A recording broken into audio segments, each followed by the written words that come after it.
नमस्कार मेरे प्यारे साथियों। मैं डीपी आज एक नए वीडियो के साथ आप लोगों के सामने हूँ। दरअसल आज है 24 नवंबर और जैसा कि आप सभी लोग जान गए होंगे कि आज मैं किसके विषय में चर्चा करूँगा। अपने उन महान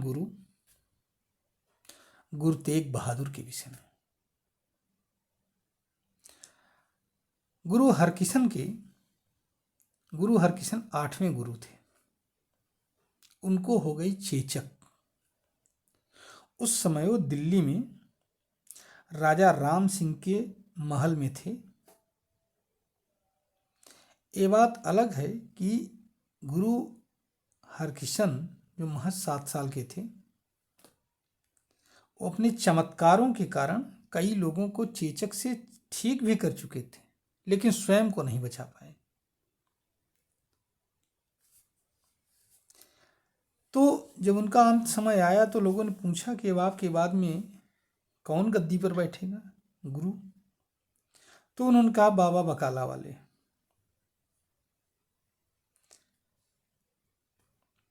तो ग्राम बकाले वाले जो होंगे वहीं बैठेंगे। इसके संबंध में कई कहानियां आती हैं और उन्हीं में माखन शाह एक व्यापारी थे, उनकी भी कहानी आती है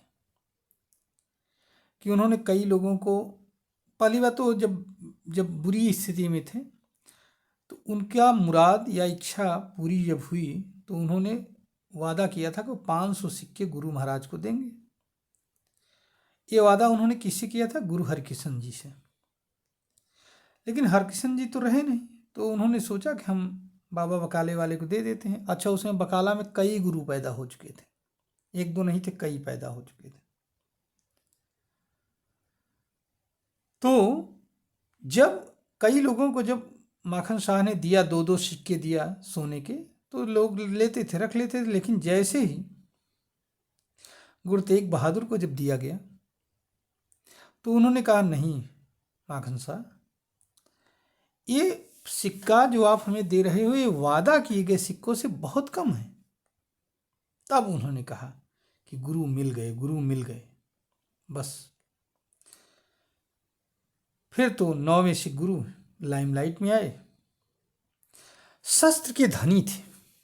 बचपन का नाम तो त्यागमल था, लेकिन शस्त्र कौशल के कारण 13 साल की उम्र में इन्होंने विजित तलवारबाजी का प्रदर्शन किया युद्ध में।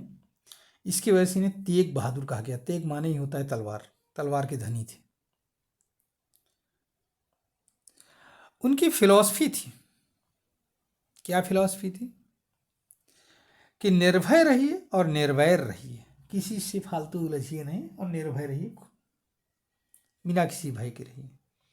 116 शब्द की भी रचना किया था, 116 शब्द की रचना किया था इन्होंने। 15 रागाज में, 15 रागों में 116 शब्द की रचना किया था। बाद में गुरु ग्रंथ साहब में भी इनके उन शब्द को शामिल कर लिया था गुरु गोविंद सिंह जी ने। गुरु गोविंद सिंह जी इन्हीं के बेटे थे। दरअसल हुआ ये कि जब मतलब कि वो दिल्ली में सत्ता के लिए संघर्ष शुरू हुआ शाहजहां के पुत्रों में, तो शाहजहां के पुत्रों को में से एक थे गुरु, उस समय थे गुरु हरिराय जी, जिन्होंने दारा शिकोह का साथ दिया था। शाहजहां के पुत्र दारा शिकोह और औरंगजेब के बीच में युद्ध हुआ था। गुरु हरिराय ने जब दारा शिकोह का साथ दिया तो दारा शिकोह तो बन नहीं पाया राजा, औरंगजेब बना। तो उसने क्या किया, गुरु हरिराय को 31 वर्षीय गुरु को मौत की सजा दे दी।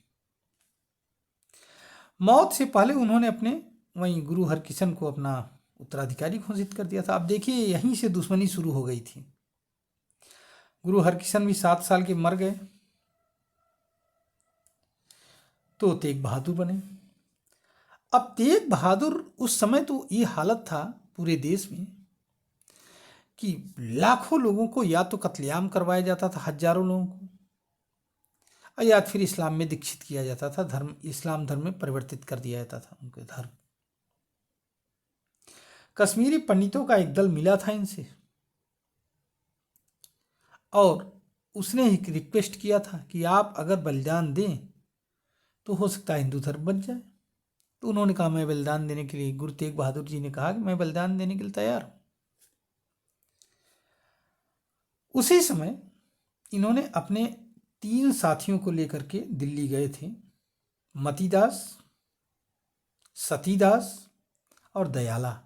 ये गुरु भाई थे। एक और गुरु भाई थे इनके, वो भी थे साथ में। तो अब हुआ ये कि जब औरंगजेब इनके ऊपर दबाव डालने लगा धर्म परिवर्तन का, तो इन्होंने ना कर दिया। तो पहले क्या किया गया, मतीदास और सतीदास को और दयाला को, मतीदास को आरे से काट दिया तेग बहादुर जी के सामने, गुरु जी के सामने। सतीदास को कपास में लपेट करके जिंदा जला दिया गया गुरु जी के सामने। और भाई दयाला को तो गठरी की तरफ बांध करके खौलते हुए तेल में डाल करके मार डाला था। ये बर्बरता की हदें थी औरंगजेब की। ये सब गुरु तेग बहादुर जी के सामने हो रहा था, गुरु जी के सामने हो रहा था। भीड़ भी थी, भीड़ तमाशबीन बनी रही। गुरु जी नाम जप में लीन थे, एकदम समाधि की अवस्था में थे। 11 नवंबर को मौत की सजा सुनाई थी औरंगजेब ने, लेकिन वो तामील होते होते 24 नवंबर हो गया। 24 नवंबर को उनका सर कलम कर दिया गया। कहाँ पर? गुरुद्वारा शीशगंज जो दिल्ली में है, वहीं पर चांदनी चौक। बाद में तो लेकर के इनका सिर जो है लेकर के गए एक इनके गुरु भाई थे, अब नाम तो हमें नहीं याद आ रहा है इस समय, नहीं मैं बताता भी। ठीक है, आनंदपुर साहिब, वहीं पर गुरु गोविंद सिंह जी के द्वारा दर्शन किया गया। और वहाँ पर भी एक गुरुद्वारा है शीशगंज। तो ये थे हमारे गुरु तेग बहादुर जी। वीडियो लंबी खींच रहे इसलिए मैं ज़्यादा इसको नहीं खींचूंगा। आप सोचिए, बर्बरता की हद सोचिए। मुगल शासन था, औरंगजेब का युग था, और फिर भी इतना होने के बावजूद भी मैं यहाँ पर एक कहना चाहूँगा कि कुछ इतिहासकार औरंगजेब को महिमा मंडित करने से चूकते नहीं हैं। बहुत अच्छा था औरंगजेब। अभी देखिए, इसी में भी मसाला लपेट देते हैं। अगर आप इतिहास की किताबों को पढ़िए तो इसमें भी मसाला लपेटे रहते हैं। ये तो जो स्वतंत्र लेखन करने वाले हैं, उन लोगों की जो, जैसे उन लोगों के जो लेख हैं, उनसे आपको पता लगेगा कि क्या हो रहा है, क्या नहीं हो रहा था। नहीं, बाकी तो ये जो कम्युनिस्ट इतिहासकार जो थे वो सब नष्ट कर दिए। क्या करोगे? मैक्स आर्थर मैकाले की एक किताब है सिख रिलीजन, कई वॉल्यूम्स में है। उसके चौथे वॉल्यूम में इनके विषय में वर्णन आता है, 4th वॉल्यूम में। आप पढ़िएगा कभी ये किताब तो समझ में आएगा। चलिए अपने गुरु जी को श्रद्धांजलि देते हैं, सत सत नमन करते हैं, जिनके प्राणों के बलिदान के बदौलत हम लोग आज भी दृढ़ चट्टान की तरह खड़े हैं। और हम लोगों को सजा देने वाले कब के उड़ चुके हैं। भविष्य में और भी उनका नाम लेने वाला कोई बचेगा नहीं, और उड़ते ही रहेंगे, वो दिखाई नहीं पड़ेंगे।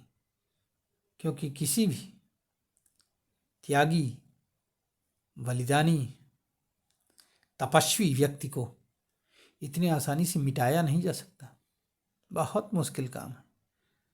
मिटा तो दोगे लेकिन दोबारा जन्म ले लेगा वो। यही विशेषता रही हिंदू धर्म की, और यही डिफरेंस रहा उन राजाओं अर्थात बादशाहों और हमारे गुरुओं के बीच में। धन्यवाद, नमस्कार, जय हिंद, जय भारत। पुनः एक बार श्रद्धांजलि, इस याद के साथ कि हम भी कभी मौका मिलने पर देश के लिए कुछ न कुछ करेंगे। धन्यवाद।